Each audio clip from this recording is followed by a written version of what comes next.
দিশা, হারবে এবার ভোরের কাছে তোমার অমানিসা। পাপ করেছো ধর্ম দিয়ে ভাষার অপমানে, লড়াই হলে জবাব দিতে এই বাংলাও জানে।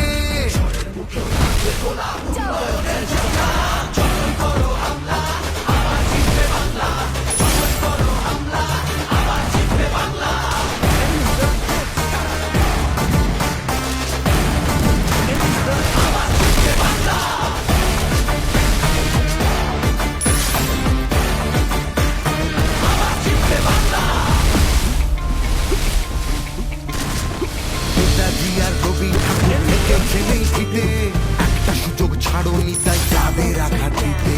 আলো দেখায় যে বাংলার শিল্প সংস্কৃতি, ভাগ করতে পারবি না তার নিজস্ব সম্প্রীতি। করো হামলা আবার জিতবে বাংলা, যতই করো হামলা আবার জিতবে বাংলা।